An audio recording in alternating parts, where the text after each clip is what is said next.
Friends, आज की video class 12th की केमिस्ट्री की टर्म 2 के मोस्ट इम्पोर्टेंट टॉपिक्स के बारे में होने वाली है।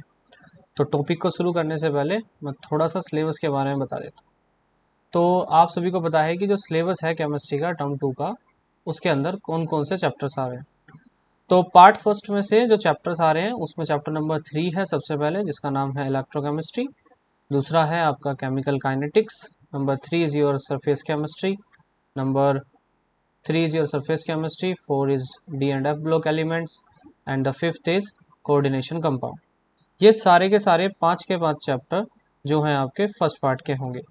इसमें से जो पहले 2 चैप्टर हैं, ठीक है, चैप्टर नंबर 3 और 4, ये आपके न्यूमेरिकल बेस्ड होंगे। तो इसका थोड़ा ध्यान रखना है अपने को, क्योंकि यहाँ से न्यूमेरिकल पूछने के चांसेस ज़्यादा होंगे। तो न्यूमेरिकल बेस्ड क्वेश्चंस जो भी होंगे चैप्टर्स के अंदर पूछे जाएंगे। इसके बाद चैप्टर नंबर 5 काफ़ी इजी चैप्टर है, ओनली थ्योरी बेस्ड, उसमें से मोस्टली क्वेश्चंस को पूछा जाता है। और डी और एफ ब्लॉक ये भी आपके थ्योरी बेस्ड है, मतलब कि इनमें कोई भी आपका न्यूमेरिकल नहीं पूछा जाएगा। ठीक है, नेक्स्ट आते हैं पार्ट नंबर 2 पे। जो पार्ट नंबर 2 है हमारा, पार्ट नंबर 2 के अंदर जो 2 चैप्टर्स आने हैं हमारे, वो है आपका सबसे पहले aldehyde, ketones and carboxylic acid. ठीक है, and the second one is amines. Amines के बारे में होगा। तो सबसे पहले मैं आपको क्या बताऊंगा कि चैप्टर वाइज सारे के सारी डिटेल्स बता दूंगा कि इसमें से ये टॉपिक छोड़ के बिल्कुल नहीं जाना, कि ये टॉपिक सबसे ज़्यादा मोस्ट इंपॉर्टेंट टॉपिक्स में से एक है। मतलब पिछले सालों के अगर कुछ भी क्वेश्चंस देखे जाएं तो सभी पेपर में मोस्टली इन टॉपिक से रिलेटेड कुछ ना कुछ क्वेश्चंस पूछे जाएंगे।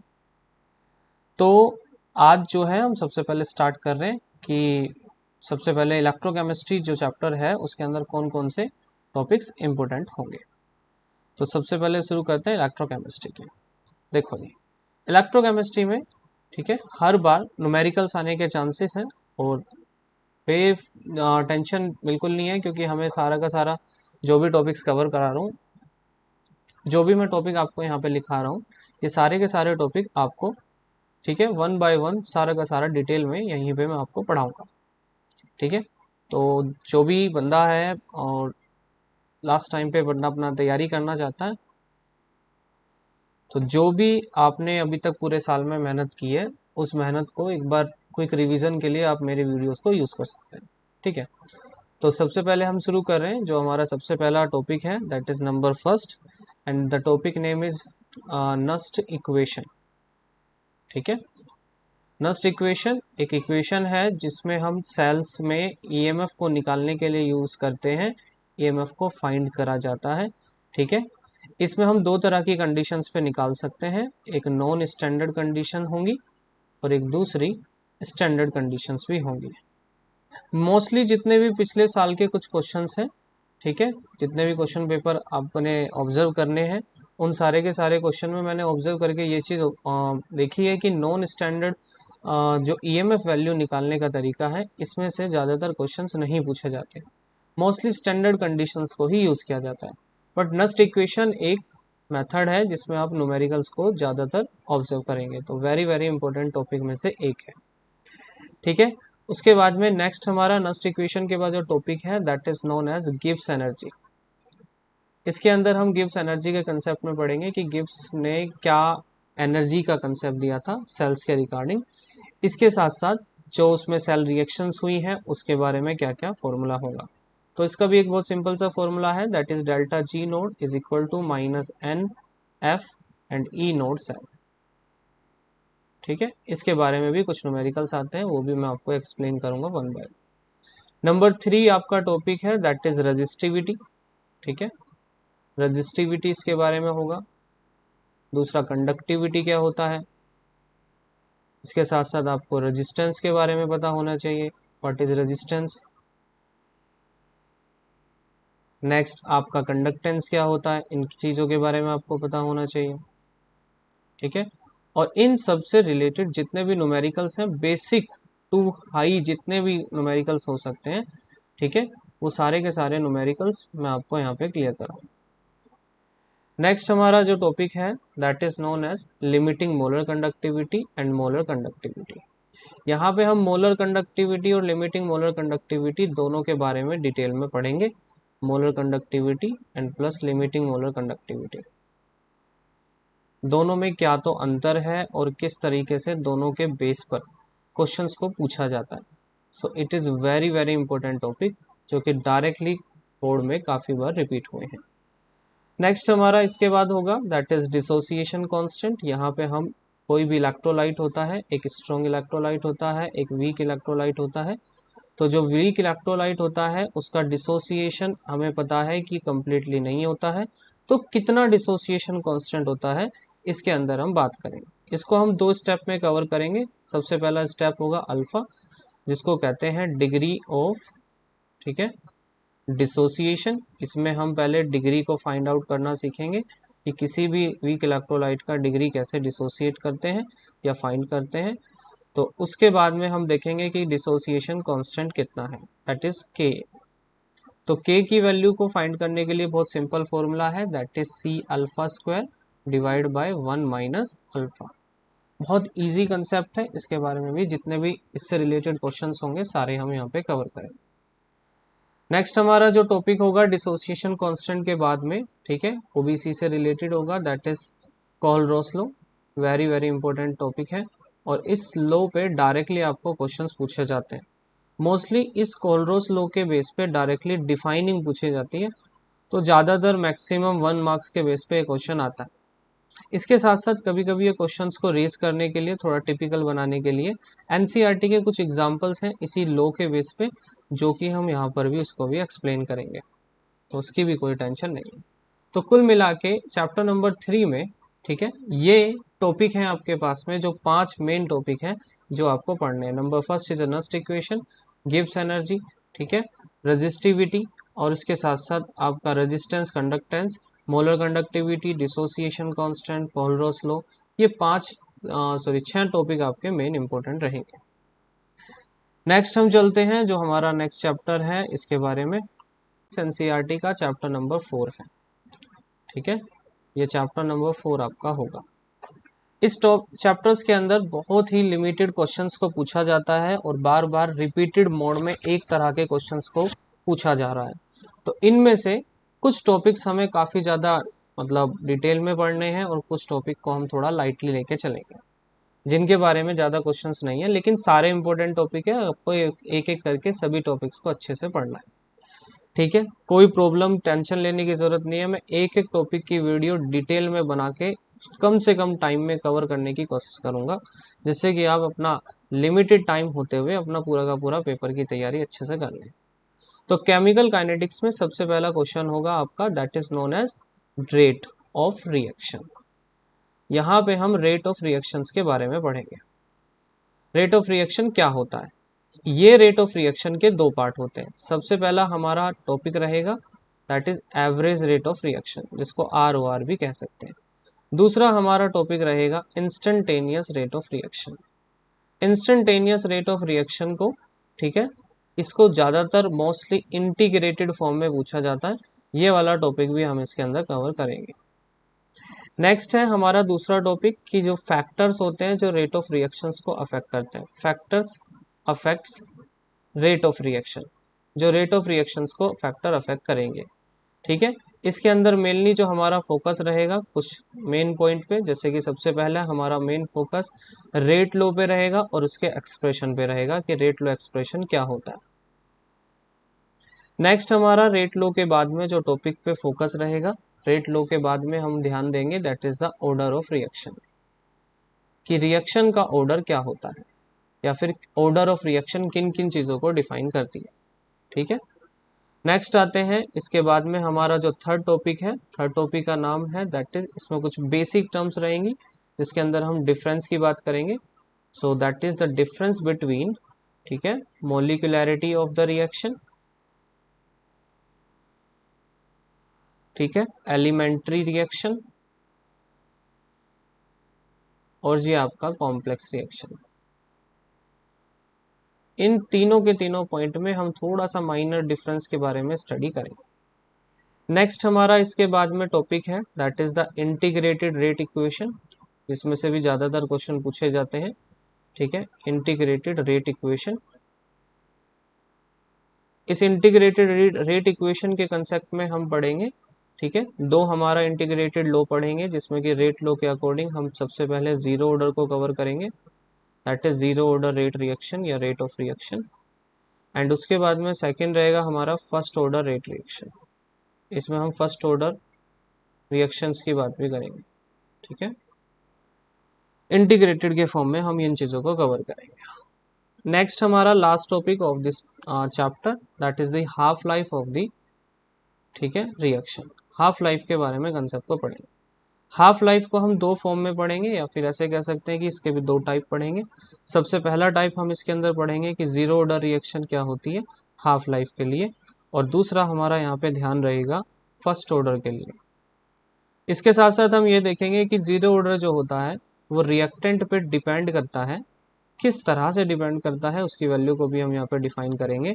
और फर्स्ट ऑर्डर के अंदर हम यहाँ पे फाइंड आउट करेंगे कि फर्स्ट ऑर्डर के अंदर वो रिएक्टेंट पे डिपेंड कैसे नहीं करता, एक्चुअल में वो डिपेंड नहीं कर रहा है तो क्यों नहीं कर रहा है, इसका भी रीजन हम यहाँ पे ढूंढेंगे और इससे रिलेटेड भी कुछ न्यूमेरिकल्स करेंगे, ठीक है। चैप्टर है, ठीक है। नेक्स्ट हमारा चैप्टर है जिसका नाम है सरफेस केमिस्ट्री। ये एनसीईआरटी का चैप्टर नंबर 5 है। इस चैप्टर नंबर 5 में से भी कुछ क्वेश्चंस को पूछने की बहुत ज़्यादा संभावना है, लेकिन इसमें कोई घबराने की ज़रूरत नहीं है कि कोई भी न्यूमेरिकल नहीं आएगा। जब न्यूमेरिकल नहीं आएगा तो थोड़ा सा आपको राहत हो जाएगी। तो डायरेक्टली इसमें से थ्योरेटिकल बेस्ड क्वेश्चन होंगे, उसके बारे में मैं आपको ज़्यादा से ज़्यादा रिटर्न कंटेंट की फॉर्म में इसको पढ़ाऊँगा, जिससे कि आपको लिखे हुए मटेरियल को ढूंढने की ज़रूरत ना पड़े, जिससे कि सारी की सारी चीज़ें जो हैं आपको लिखी मिल जाएंगी और आपको आसानी से कवर करने में कोई भी प्रॉब्लम नहीं होगी। सो सरफेस केमिस्ट्री में सबसे पहला हमारा टॉपिक का जो रहेगा मेन टॉपिक, जो छोटा सा एक टॉपिक है, दैट इज द डिफरेंस, ठीक है, बिटवीन एब्जॉर्प्शन एंड एडजॉर्प्शन। इसमें हम एब्जॉर्प्शन और एडजॉर्प्शन के बारे में, डिफरेंस के बारे में पढ़ेंगे कि ये दोनों के बीच में क्या एक छोटा सा डिफरेंट होता है, ठीक है। इसके साथ साथ इनकी फिजिकल और केमिकल जो फॉर्म होती है, जिसको हम कहते हैं कि that is the type of adsorption, types of adsorption के बारे में हम यहाँ पे पढ़ेंगे, क्योंकि ये चैप्टर पूरा सरफेस से रिलेटेड होगा तो इसके बारे में हम यहाँ पे इसको भी पढ़ेंगे। टाइप्स ऑफ एडजॉर्प्शन को दो पार्ट्स में क्लासिफाई किया गया है। तो सबसे पहला हमारा जो पार्ट रहेगा टाइप्स ऑफ एडजॉर्प्शन में, दैट इज नोन एज फिजियोजॉर्प्शन, या फिर आप जिसको फिजिकल एडजॉर्प्शन भी कह सकते हैं। दूसरा हमारा इसके अंदर टाइप जो हम कवर करेंगे उसका नाम है केमिकल एडजॉर्प्शन। इसमें केमिकल एडजॉर्प्शन की बात करेंगे। नेक्स्ट हमारा जो चैप्टर नंबर 5 यानी कि सरफेस केमिस्ट्री में नेक्स्ट टॉपिक रहेगा, इंपॉर्टेंट टॉपिक, जिसका नाम है एडजॉर्प्शन आइसोथर्म। ये एडजॉर्प्शन आइसोथर्म क्या है कि किस तरह से बेसिकली किसी भी सरफेस पे किसी भी जो एडजॉर्बेट पार्टिकल्स होते हैं उनका कैसे एक्यूमुलेशन होता है, किस लिमिट तक एक्यूमुलेशन होता है, इसके बारे में हम पढ़ेंगे। इस एडजॉर्प्शन को समझाने के लिए एक साइंटिस्ट का नाम काफ़ी फेमस है, जिसका नाम है फ्रेंडलिच। इस फ्रेंडलिच ने अपना एडजॉर्प्शन आइसोथर्म का कंसेप्ट समझाया था, इसके बारे में हम यहाँ पे पढ़ेंगे। इम्पोर्टेंट है, इसमें ग्राफ भी है, उसको भी हम यहाँ पे कवर करेंगे। नेक्स्ट एडजॉर्प्शन आइसोथर्म के बाद में है हमारा अगला topic, that is known as classification, ठीक है, ऑफ कोलॉइड्स। कोलॉइड्स का क्लासिफिकेशन के बारे में पढ़ेंगे कि कोलॉइड्स क्या होते हैं, उनका क्लासिफिकेशन किस तरह से किया गया है। नेक्स्ट इसके बाद में प्रिपरेशन कैसे कर सकते हो आप किसी भी कोलॉइड्स की, ठीक है, प्रिपरेशन ऑफ कोलॉइड्स। ऐसे ही प्रिपरेशन के बाद में हम उसके बारे में ये भी पढ़ेंगे कि आप इन्हें प्रिपरेशन करने के बाद में प्योरीफाई कैसे कर सकते हो कोलॉइड्स को। मोस्ट ऑफ द क्वेश्चन जो इस चैप्टर में से पूछने की उम्मीदें हैं वो आपका इस चैप्टर का पार्ट सेकंड होगा, मीन्स जो फ्रॉम कोलॉइड्स होगा। पहले वाले पार्ट में इन दो टॉपिक से ज़्यादा इंपॉर्टेंट कोई खास टॉपिक नहीं देखा गया, ठीक है। नेक्स्ट प्योरीफिकेशन के बाद में है that is the properties of colloids. तो प्रॉपर्टीज ऑफ कोलॉइड्स के बारे में भी हम यहाँ पे पढ़ेंगे। ये इंपॉर्टेंट टॉपिक है और बहुत आसान टॉपिक है, सारे के सारे थ्योरी बेस्ड है, ओनली थ्योरी। तो कोई भी घबराने की कोई ज़रूरत नहीं है, आपको सब लिखा हुआ कंटेंट आपको समझाया जाएगा बहुत आसानी से। नेक्स्ट हमारा चैप्टर है that is chapter number D and F block, ठीक है। ये एनसीईआरटी में चैप्टर नंबर 8 से इसको आप इजीली फाइंड कर सकते हैं। चैप्टर नंबर 8 एनसीईआरटी के अंदर दिया हुआ। इस चैप्टर के अंदर भी काफ़ी टॉपिक्स काफ़ी मतलब पूछे। डी और एफ ब्लॉक एलिमेंट्स के बारे में भी पिछले कुछ सालों में काफ़ी ज़्यादा क्वेश्चन पूछे गए हैं, लेकिन कुछ क्वेश्चंस का लेवल काफ़ी ज़्यादा हाई नहीं है, तो बहुत बेसिक क्वेश्चंस को पूछा गया। तो उसी के रिगार्डिंग पीछे कुछ 10 से 15 साल के जो क्वेश्चन पेपर को एनालाइज करके मैंने कुछ टॉपिक्स लिखे हैं, उनको यहाँ पे मैं आपको मेंशन करता हूँ। तो सबसे पहला जो डी और एफ ब्लॉक के एलिमेंट्स में मैंने कुछ टॉपिक्स को लिखा है, and that is the position of, ठीक है, position of D and F block elements. यहाँ पे हम डी और एफ ब्लॉक के जो एलिमेंट्स हैं, इनकी पोजीशंस को फाइंड करना सीखेंगे।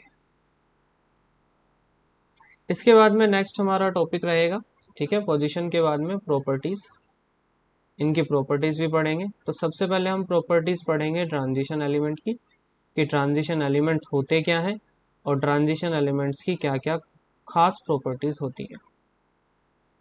ट्रांजिशन एलिमेंट्स के बाद में हमारा मेन फोकस ऑक्सीडेशन स्टेट्स पे रहेगा। जो ऑक्सीडेशन स्टेट्स पूछी गई हैं काफ़ी ज़्यादा, ऑक्सीडेशन स्टेट या फिर इससे रिलेटेड जितने भी क्वेश्चंस होंगे, ऑक्सीडेशन स्टेट रिलेटेड क्वेश्चंस, ये टॉपिक भी हम आसानी से इस चैप्टर्स के लिए कवर करेंगे। नेक्स्ट हमारा टॉपिक रहेगा that is the general characteristics. इनके दौरान आपको इनकी कुछ जनरल कैरेक्टरिस्टिक्स रहेंगी। इस जनरल कैरेक्टरिस्टिक्स के अंदर हम सारी की सारी इनकी प्रॉपर्टीज को भी कवर करेंगे कि क्या क्या इनकी कोई खास प्रॉपर्टीज पाई जाती हैं, ठीक है। दोनों की बात कर रहा हूँ मैं यहाँ पे, डी की भी और एफ ब्लॉक की भी, तो किसी एक की बात नहीं कर रहा हूँ, इसको ध्यान रखिएगा। नेक्स्ट हमारा इसी चैप्टर का, ठीक है, लास्ट टॉपिक जो इम्पोर्टेंट टॉपिक की लिस्ट में है, which is known as the property of lanthanoids. क्योंकि इस बार एक्टिनॉइड्स का पोर्शन जो है वो डिलीटेड है, तो इसलिए हम प्रॉपर्टीज ऑफ लैंथेनॉइड्स को कवर करेंगे, ठीक है। तो यहाँ पे हमारा चैप्टर नंबर 8 भी पूरा हुआ। नेक्स्ट चलते हैं अगले चैप्टर। सो फ्रेंड्स, नेक्स्ट हमारा जो चैप्टर है, इस चैप्टर का नाम है कोऑर्डिनेशन कंपाउंड्स। ये एनसीईआरटी के अंदर चैप्टर नंबर 9 से आप इसको फाइंड कर सकते हैं। इस चैप्टर नंबर 9 में काफ़ी बेसिक क्वेश्चंस को पूछा जाता है, तो आपको डायरेक्टली बेसिक्स पे ज़्यादा ध्यान रखना है। ज़्यादा एडवांस के चक्कर में मत रहना कि पता लगे कि एडवांस के चक्कर में आपने बेसिक्स को भी छोड़ दिया। तो सबसे पहला टॉपिक हमारा जो इसके अंदर रहेगा, which is the known as nomenclature, ठीक है। हम किसी भी कोऑर्डिनेशन कंपाउंड का नोमेनक्लेचर कैसे करते हैं, ठीक है। तो nomenclature of the coordination compounds, in compounds के अंदर, ठीक है। फिर आपको नोमेनक्लेचर के बाद में कुछ थ्योरीज के बारे में डिस्कस किया गया है, जिसमें कि थ्योरी आपको सबसे पहले, ठीक है, रहेगी आपकी वीबीटी की, और उसके बाद में आपकी एलएफटी इस बार डिस्क्लोज हो गई है, लेकिन एलएफटी के बारे में हम थोड़ा सा हल्का सा एक डिस्कस करेंगे, क्योंकि एलएफटी से हमारे कुछ बेसिक कंसेप्ट रिलेटेड होंगे। इसके बाद में सीएफटी, क्रिस्टल फील्ड थ्योरी, ये 3 थ्योरी भी इसके अंदर most of the important theory में से एक है। नेक्स्ट हमारी थ्योरी के बाद में बचता है that is the basic terminology. कुछ बेसिक टर्म्स पढ़ेंगे हम, और उन बेसिक टर्मिनोलॉजी को पढ़ने के बाद में हम उनके एग्जाम्पल्स भी पढ़ेंगे। So basic terminology with examples, example के साथ। ये बस 3 टॉपिक चैप्टर नंबर 9 से हमारा मेन फोकस रहेगा, ठीक है। सो नेक्स्ट आते हैं अगले चैप्टर की तरफ। ये अब हमारा पार्ट फर्स्ट पूरा हो गया, ठीक है। तो मैं यहाँ इसको मेंशन कर रहा हूँ, that is part first completed. Next हमारा जो टॉपिक रहेगा पार्ट फर्स्ट के बाद में, वो है हमारा पार्ट सेकंड। अंदर हम क्या कवर करने वाले हैं, एल्डिहाइड, कीटोन्स और कार्बोक्सिलिक एसिड के बारे में पूरा डिटेल। ऑर्गेनिक केमिस्ट्री एक ऐसी केमिस्ट्री है जिसके अंदर आप जितना भी पढ़ लो सारा का सारा कम ही होता है, क्योंकि कुछ ना कुछ कंपाउंड आपको इस तरह से पूछ ले जाते हैं कि वो बहुत ज़्यादा आपको टिपिकल लगते हैं। तो लेकिन मैं यहाँ उन टॉपिक्स को आपको पास लेके आऊँगा जो ज़्यादा से ज़्यादा क्वेश्चंस को कैरी कर रहे हैं, ठीक है। मेरी स्ट्रेटेजी थोड़ा सा ऐसे होगी कि मैं सबसे पहले एल्डिहाइड के बारे में बात करूँगा इंडिविजुअली। एल्डिहाइड में मैं 3 चीज़ों को ज़्यादा फोकस करूँगा। सबसे पहली चीज़ मैं इस पर फोकस करूँगा कि एल्डिहाइड्स को बनाने के कौन कौन से तरीके हैं, what is the preparation method of the aldehyde. And same उसके बाद में मैं उसकी फिजिकल प्रॉपर्टी पे भी ध्यान दूंगा, क्योंकि फिजिकल प्रॉपर्टी से भी क्वेश्चन आने के काफ़ी चांसेस बनते हैं। और नेक्स्ट मेरा फोकस रहेगा सिर्फ इसकी केमिकल प्रॉपर्टी पर, कि ये डिफरेंट डिफरेंट कंपाउंड से रिएक्ट करके किस तरह से फॉर्मेशन अपनी कंपाउंड की करता है। ठीक है, एल्डिहाइड में मेरा सेम फोकस ऐसे रहेगा, सेम यही स्ट्रेटजी मैं कीटोन्स के लिए यूज करूंगा और सेम यही स्ट्रेटजी मैं कार्बोक्सिलिक एसिड के लिए भी यूज करूंगा। इनके अलावा, ठीक है, नोट क्या करने की बात है वो समझिए। नोट करने की बात यह है कि इनमें ऑर्गेनिक के अंदर आपको कुछ चीजें बिल्कुल भी नहीं छोड़नी है, जैसे कि फॉर एग्जाम्पल्स आपको नहीं छोड़ने हैं, जो एग्जाम्पल्स आपको फिजिकल प्रॉपर्टी के बेस पे दिए हुए हैं, डायरेक्टली फिजिकल बेस्ड। इसके अलावा जो एग्जाम्पल के अलावा आपके पास में नोट करने की बात यह है कि जितनी भी दोनों चैप्टर के अंदर नेमिंग रिएक्शंस हैं, जो भी साइंटिस्ट के नाम पे दी हुई हैं, उनकी आपको प्रैक्टिस करनी है। मैं यहाँ पे डायरेक्टली जितनी भी चीज़ें कवर करूँगा वो सारी की सारी चीज़ें रिलेटेड होंगी ओनली फॉर एनसीईआरटी। मैं किसी भी एक रिएक्शन को बाहर से नहीं उठाऊंगा, क्योंकि समय कम होने की वजह से हो सकता है कि हम ज़्यादा चीज़ों को कवर ना कर पाएँ। तो इसीलिए मेरा मेन फोकस क्या होगा, डायरेक्टली सारा का सारा मेरा मेन फोकस होगा आपकी एनसीईआरटी को कवर करना। ठीक है, तो इस चैप्टर के अंदर जो हम चीज़ें कवर करने वाले हैं वो क्या करने वाले हैं, एल्डिहाइड, कीटोन और कार्बोक्सिलिक तीनों के बारे में हम तीनों चीज़ों को थोड़ा ध्यान से पढ़ेंगे। सबसे पहली चीज़ प्रिपरेशन कैसे की जाती है, फिजिकल प्रॉपर्टीज़ क्या है, केमिकल प्रॉपर्टीज़ क्या है, और इसके बाद में नेक्स्ट इसके अंदर हमें इन दोनों चीज़ों का ध्यान रखना है। तो आगे चलते हैं, हमारा जो नेक्स्ट चैप्टर है, इस नेक्स्ट चैप्टर को मैं यहीं पे थोड़ा समझाता हूँ आपको कि नेक्स्ट चैप्टर वाले पॉइंट में क्या होना है। नेक्स्ट चैप्टर में आपका रहेगा, दैट इज, इस चैप्टर का नाम है एमाइंस। तो this chapter is known as amines. Amines वो कंपाउंड होते हैं जो कार्बन के साथ में कोई भी NH2 जैसे ग्रुप जुड़ेंगे। इनके अंदर, एमाइंस के अंदर भी सेम बहुत सारी चीज़ें लिमिटेड हो गई हैं, क्योंकि पहले से जो डिलीटेड पोर्शन आया है उस डिलीटेड की वजह से आपको काफ़ी यहाँ पे क्वेश्चंस की टफनेस लेवल थोड़ा लो मिलने वाला है। तो एमाइंस जो है उसके भी हम तीनों चीज़ों पे फोकस करेंगे। That is, number first will be preparation of amines, कि एमाइंस की प्रिपरेशन कैसे होती है, और इन एमाइंस के बाद में फिर इनकी फिजिकल प्रॉपर्टीज क्या होती है, और तीसरा इसके अंदर हम कवर करेंगे that is the chemical properties. और इसके अलावा इसमें मैं कुछ आपको ऐसी इंपॉर्टेंट रिएक्शंस के बारे में भी बताऊंगा कि जो काफ़ी ज़्यादा पूछी जाती हैं, इंपॉर्टेंट रिएक्शंस। ठीक है, प्लस में इसमें भी हमारा सेम फोकस रहेगा कि जितने भी नेमिंग रिएक्शन अगर इसके अंदर होंगी तो सारा का सारा हम यहाँ पे कवर करेंगे उनको भी।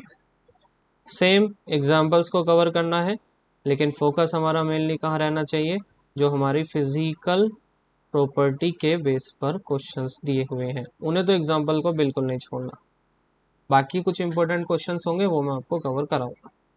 ठीक है, तो आज हमने जो कवर की है चीज़ें, इसके अंदर मैंने आपको बता दिया कि पार्ट 1 और पार्ट 2 के अंदर कौन कौन से इंपॉर्टेंट टॉपिक हैं जो कि एनसीईआरटी के अकॉर्डिंग, जो भी एक क्वेश्चन पेपर रिलीज हुआ है उस क्वेश्चन पेपर के अकॉर्डिंग मोस्टली पूछे जाएंगे, या जिनमें से क्वेश्चंस आने के चांसेस ज़्यादा हैं।